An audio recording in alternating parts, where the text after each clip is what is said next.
আসসালামু আলাইকুম। আমি হাসান আহমেদ এইচআর টেলিকম বিডির পক্ষ থেকে আবারও শুভেচ্ছা অভিনন্দন জানাচ্ছি। তো আজকে আমরা মাইক্রোওয়েভ লিঙ্কের আরেকটা সিরিজের পরের ভিডিও নিয়ে আসলাম। তো আমরা এখানে আজকে আলোচনা করব হচ্ছে আমরা যে সফট লিঙ্কগুলো করতেছি, এই সফট লিঙ্কের ডামি ফ্রিকোয়েন্সি ইউজ করতেছি। এই ডামি ফ্রিকোয়েন্সি অনেকের মধ্যে অনেক ধরনের সমস্যা কাজ করে, তো এটা অনেকেই বোঝে না। আমরা আজকে এই ডামি ফ্রিকোয়েন্সি নিয়ে আলোচনা করব। কোন সাইডে ডামি ফ্রিকোয়েন্সি কত হবে এবং কিভাবে হবে, এই ভ্যালুটা কিভাবে আমরা ইনপুট দিব, আজকে এটা নিয়ে আলোচনা করব। তো শুরু করছি আজকের ভিডিও ডামি ফ্রিকোয়েন্সি নিয়ে আলোচনা। তো আমরা শুরুতে লিঙ্ক বাজেট নিয়ে আলোচনা করছি, আপনারা যদি কেউ না দেখে থাকেন ওই ভিডিওটি দেখে নিন। আর আজকে আমরা ডামি ফ্রিকোয়েন্সি নিয়ে আলোচনা করব। তো ডামি ফ্রিকোয়েন্সিটি না, এখানে আমরা যেমন ডামি ফ্রিকোয়েন্সি, আসলে ফ্রিকোয়েন্সিতে দিয়ে আমরা হচ্ছে অডিওর যে গিগাহার্টজ, এই গিগাহার্টজের উপরে ডামি ফ্রিকোয়েন্সিটা নির্ভর করে। তো অডিও কত গিগাহার্টজের এবং সাব ব্যান্ডটা কত, এটা আমাদের খেয়াল করতে হবে।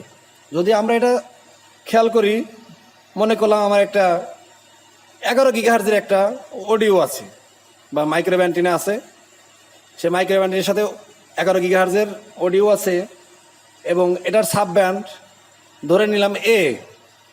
তো সাব ব্যান্ড যদি এ হয়, তো এই এ একটা ফ্রিকোয়েন্সি, সাব ব্যান্ড 11 গিগাহার্টজের সাব ব্যান্ড বির আরেকটা ফ্রিকোয়েন্সি, সির আরেকটা ফ্রিকোয়েন্সি। তো আমরা যে আমাদের শিটটা দেওয়া আছে জেডটি থেকে, তো এই শিটের ডামি ফ্রিকোয়েন্সিটা ইউজ করব। তো এটা নিয়ে চলুন শুরু করি। আবার অনেক ক্ষেত্রে দেখা যায় এই শিটের ভিতরে সব সাব ব্যান্ডের ফ্রিকোয়েন্সি দেওয়া নেই, তো এটা কিভাবে বের করতে হয় এটাও আজকে আলোচনা করব। তো আমরা শুরুতে 11 গিগাহার্টজের এ নিয়ে আলোচনা করি, সাব ব্যান্ড এ, 11 গিগাহার্টজ সাব ব্যান্ড এ, এটা নিয়ে আলোচনা করি। তো আমরা শুরুতে ডামি ফ্রিকোয়েন্সির যে চার্টটা আছে আমরা এটা ওপেন করি।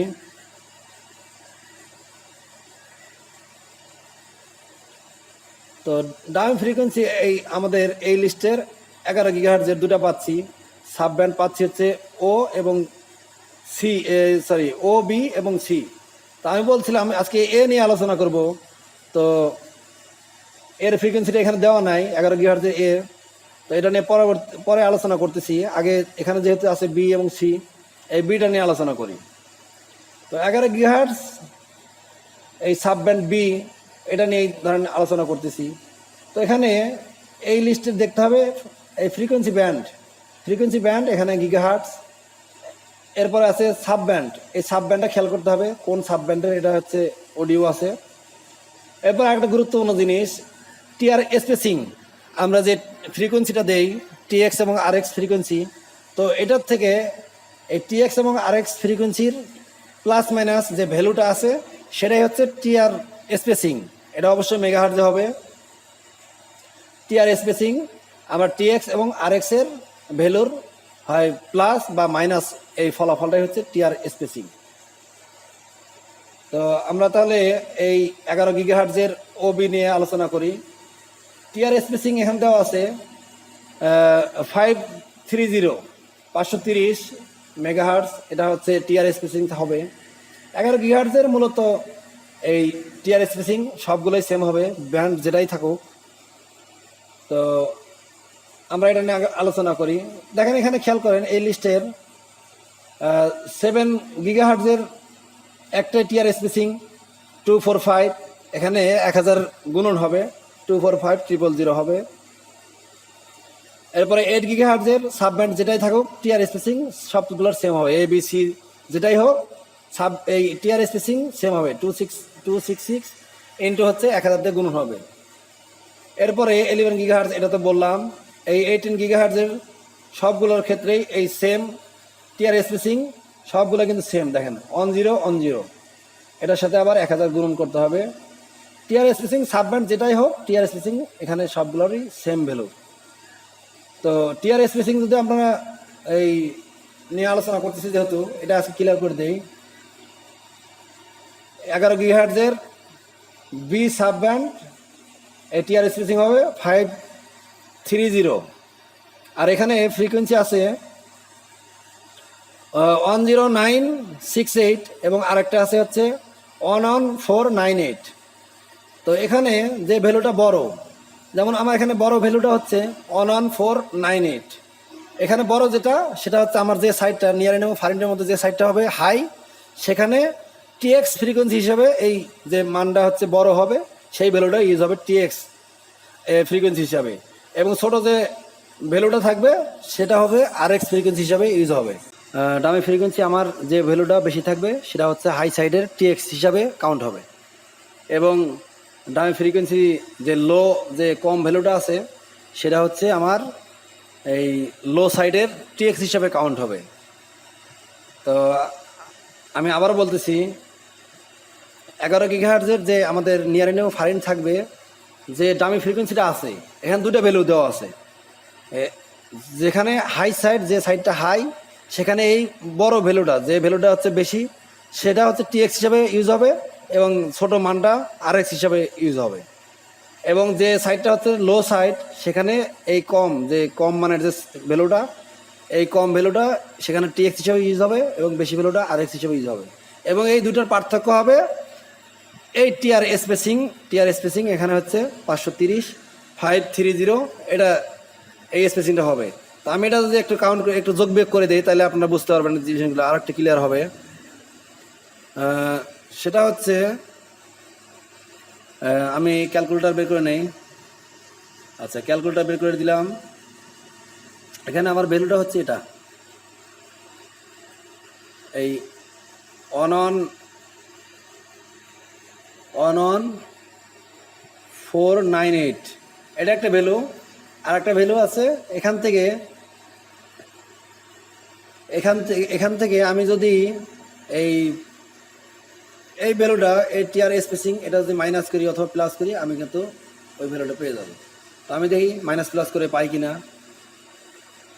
এখান থেকে আমি মাইনাস করব 530।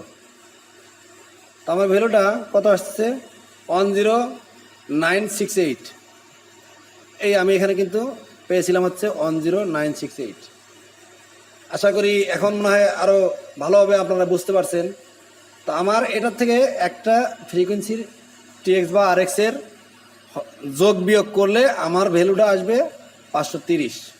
তো আমি এটা আরেকটু ক্লিয়ার করে দিই, আমার এই বড় মান থেকে ছোট মানটা বিয়োগ করে দিব, তাহলে আমার এই 530 এটা হচ্ছে পেয়ে যাব। তো আমি আবার ক্লিয়ার করে দিলাম। এখানে আমার ভ্যালুটা হচ্ছে এটা, এই ভ্যালুটা আমি একটু মার্ক করে নেই তাহলে আর বুঝতে সুবিধা হবে।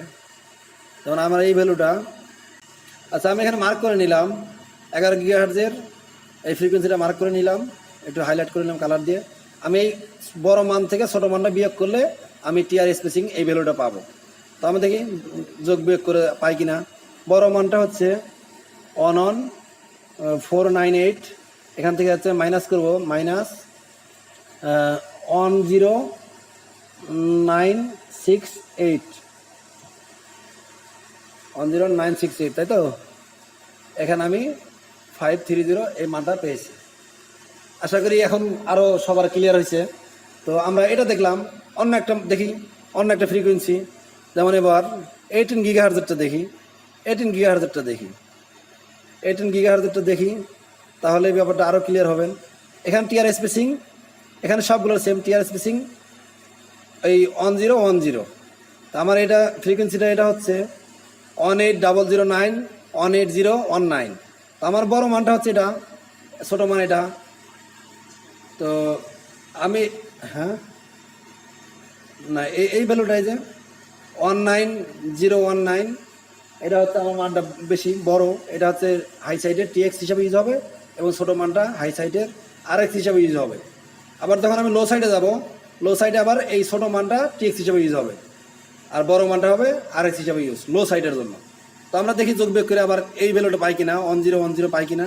আমরা এখানে আবার যোগ বিয়োগ করবো, ক্যালকুলেটর নেই। তো আমার মানটা হচ্ছে 19019। এখান থেকে মাইনাস করব, আর একটা ফ্রিকোয়েন্সি আছে যেটা লো ফ্রিকোয়েন্সিটা 18009। তো আমি এখান থেকে মাইনাস করে আমি কত পাচ্ছি 1010। তো আমি এই মানটা পাচ্ছি। আমার কিন্তু টিআর স্পেসিং 1010। তো আশা করি এখন ক্লিয়ার হয়েছেন। যদি আপনি বলেন যে হ্যাঁ বড়গুলোর ক্ষেত্রে কী হবে, এটার ক্ষেত্রে সেম। এই দেখেন আমি 38 গিগাহার্জের একটা যদি ফ্রিকোয়েন্সি ক্যালকুলেট করি, এখানে ফ্রিকোয়েন্সিটা দেখেন, আমার ফ্রিকোয়েন্সি আছে হাই সাইডের জন্য TX 38538 এবং আরেকটা ফ্রিকোয়েন্সি আছে হচ্ছে 37278। তো আমার মানটা এটা বড়। এখান থেকে যদি আমি এই মানটাকে মাইনাস করি টিআর স্পেসিং, আমি এই ভ্যালুটা পাবো, এই ভ্যালুটা পাবো। তো এটারও একটু দেখি পাই কিনা, এটা পাই কিনা। আমি এখান থেকে এটার থেকে এটা বিয়োগ করব। তো আবার ক্যালকুলেটরে আসি, এটা কেটে দিলাম 38538, এখান থেকে মাইনাস করব আমার ছোটো মানটা 37278। আমি এটাকে মাইনাস করি, তাহলে টিআর স্পেসিং পাবো, টিআর স্পেসিং 1260। তো এখানে প্ল্যানে অন দেওয়া আছে 1260। তো আমরা এভাবেই ডামি ফ্রিকোয়েন্সিটা ক্যালকুলেশন করতে পারি। তো আশা করি এই ব্যাপারটা ক্লিয়ার হয়েছেন। যদি অনেক সময় দেখা গেছে এই ডামি ফ্রিকোয়েন্সিতে ডামি ফ্রিকোয়েন্সিতে আমাদের ইন্টারফারেন্স আসতেছে, তাহলে আমরা তখন কি করব? তো তখন আসলে আমরা আইডিতে লগ ইন করবো। লগ ইন করার পরে এরপরে যে এই ফ্রিকোয়েন্সিটা যেভাবে আমাদের বের করতে হবে, সেই প্রসেসটা আমি পরবর্তী ভিডিওতে দেখাই দিব। আশা করি এই ডামি ফ্রিকোয়েন্সি নিয়ে ব্যাপারটা আপনারা ক্লিয়ার হয়েছেন। তো ধন্যবাদ সবাইকে।